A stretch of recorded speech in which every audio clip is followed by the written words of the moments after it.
Hello everyone and welcome back to another book review. Today I am going to be reviewing Magic in Medieval Manuscript by Sophie Page. This is part of the Medieval Life in Manuscript series. I've read one other book in this series on monsters and grotesques and it was very interesting, so I decided to check out another book in this series to see how I felt about that one. Magic in Medieval Manuscripts. The first thing to know is that even though this is a shorter book, do not be dissuaded from reading it. There is a lot of very interesting information in this book and it was a great read. It took me several hours to get through over the course of 2 days. So we're going to talk about what you can expect from this book, the sort of interesting content that is covered in this book, and what I thought about this book overall. So let's dive in. The first thing to note is in the medieval mind, magic was very much a real and potent thing. So maybe today many of us don't view magic as potent or real or beyond the sleight of hand tricks that we see at a kid's birthday party. But to the medieval mind, which is what's being described in this series in medieval life, magic was a very real and potent thing that had to be contended with. And also it is important to note, magic is not always bad. Magic is not always evil. It's not always done by others. And the ecclesiastical powers were very invested in making sure there was a distinction between those magical things or miracles which were allowed, which were licit, and those which were outside the bounds of what was allowed and should be controlled and managed. So this book is made up of several sections. We're going to go through them one by one, and I'm going to talk about what is in each section. Again, just because this book is like 60 pages, do not underestimate it. There's a lot of interesting content. It's set up so it's a combination of text and images. Some of the images are full page like this, so you have lots to look at. Sometimes you have multiple pictures with the text in between. So that is how the setup is, and now let's go through the content.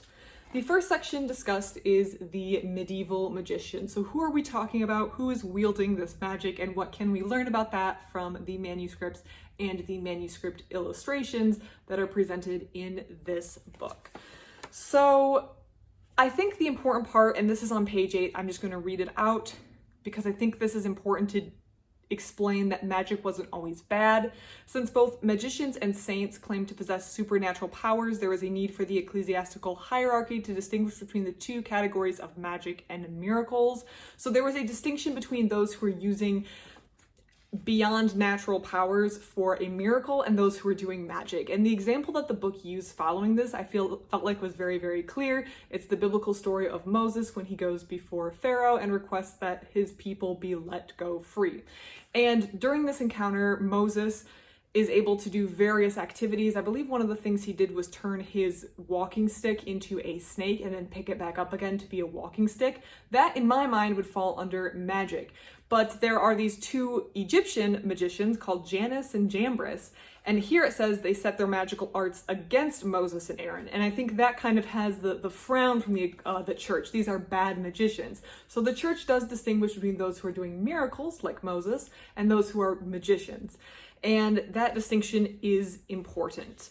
The magic represents power, so it's obviously attractive to the medieval mind. If you have power, you can control elements, you can control people, you can gain fame. Power is not just important in the medieval era, we see the allure of power today as well. So power is clearly a good motivator for people to do things.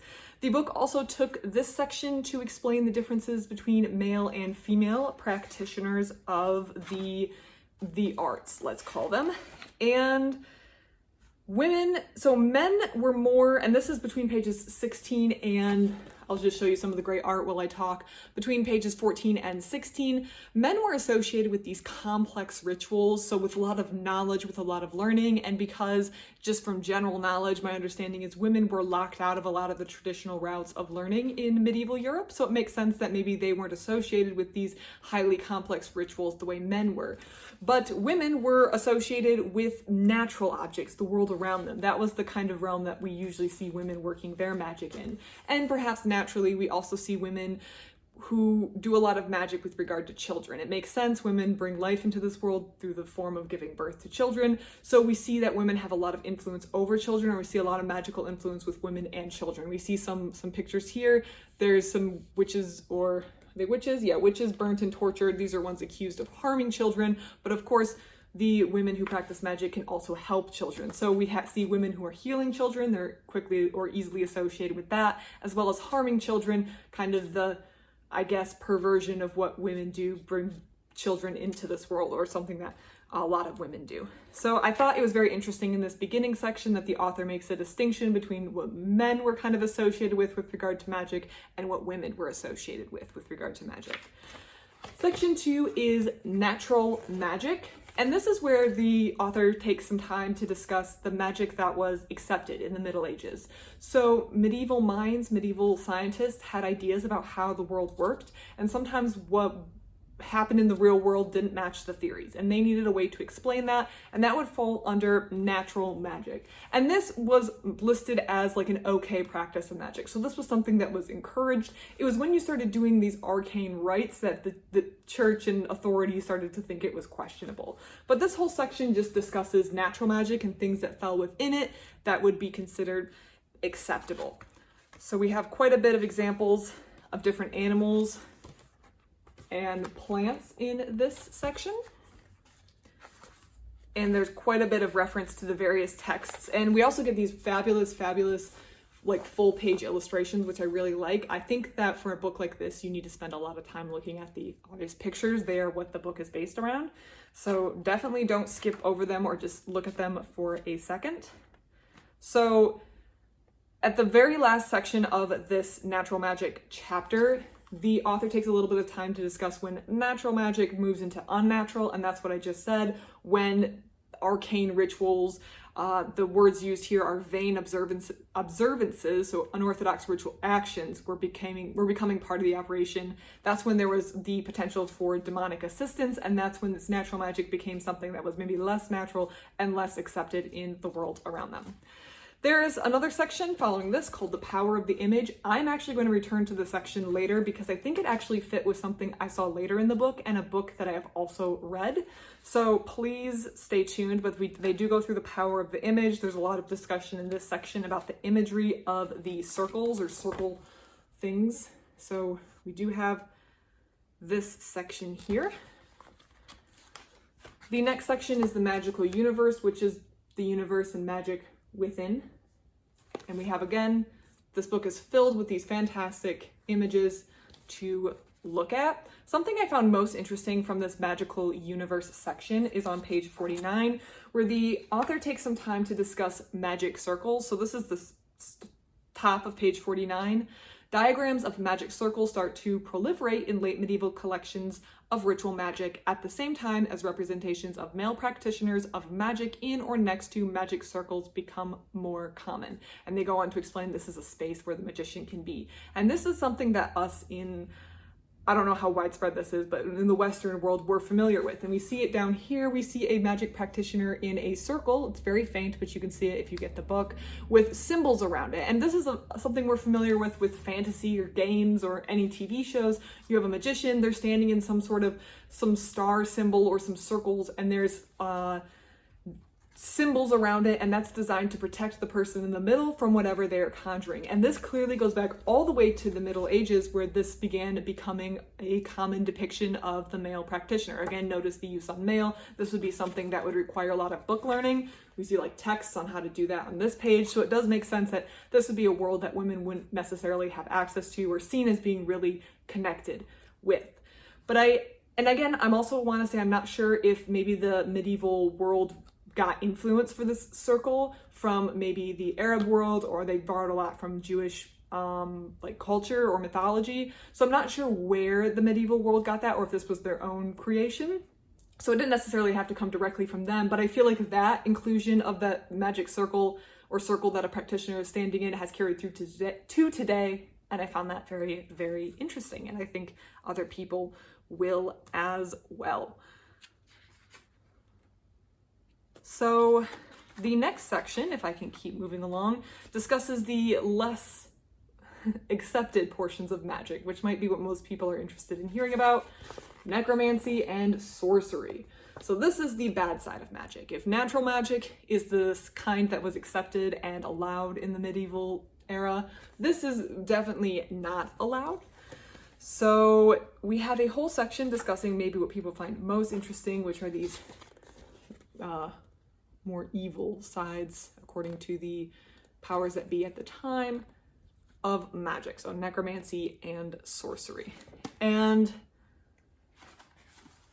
as I flip through this, we see that you weren't necessarily lost. So on page 55, there's a whole section at the bottom. You're not necessarily lost if you perform this magic, because there is a whole section in a book that explains the different penances that you need to give to people if they confess to having done certain sorts of magic. In fact, the punishments and the penances were worse if they were successful, which seems to imply that the medieval mind believes that these are actually powerful things. This isn't just the equivalent of saying some words but thinking nothing's going to happen. There was a belief that you could actually get somewhere with this magic. So, for example, if you attempting magic for the sake of love earned a 2-year penance if unsuccessful, but 5 years if successful. So there is the assumption there that you can be successful using magic.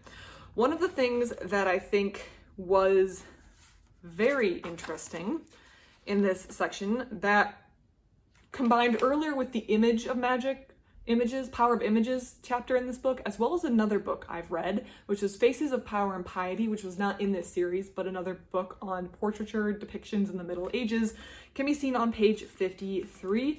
And now I'm not entirely sure if this is what's happened here, but it just reminded me of it.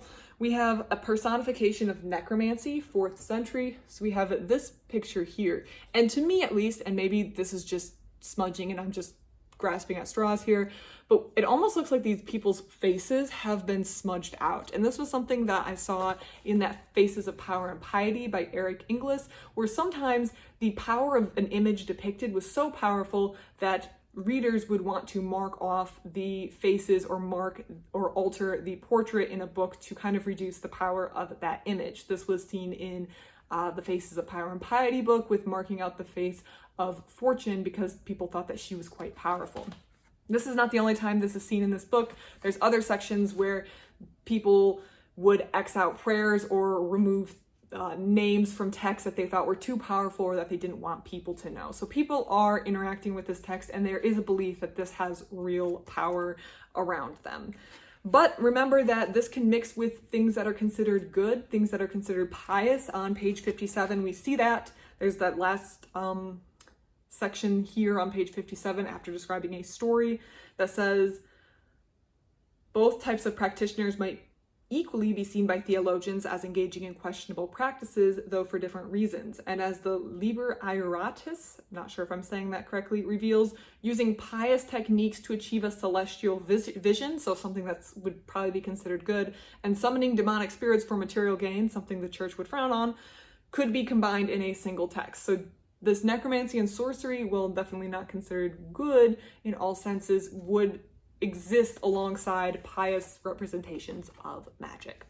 This whole book kind of flows into the idea of witchcraft, which I think has its natural continuation in, what was it, the 1500s and 1600s, when there was a lot of witch hunting in Europe. I may have the dates wrong on that. I know there was a hotspot in Germany for witch hunting there for a while. And of course, in the United States, we have our own little experience there with colonial America and the Salem witch trials. But I think witchcraft is kind of the natural continuation of this. But as you can tell from this book review, there is a ton of content. I just scratched the surface here of this book. It's only 60 pages, but you cover a lot of interesting topics, and it gives you a lot of food for thought. And if anything sounds interesting, there's of course a bibliography in the back that you can look at and review and get more book ideas from. If you've read anything like Magic in Medieval Manuscripts, or if you have any books that are similar that you would like to recommend, please let me know. I do have book reviews for both Faces of Power and Piety and the Monsters and Grotesques in Medieval Manuscripts books on my channel. I will put them on the end screen, so if those videos sound interesting to you, please check out my book reviews on that. Thank you so much for watching, and I hope you have a great rest of your day.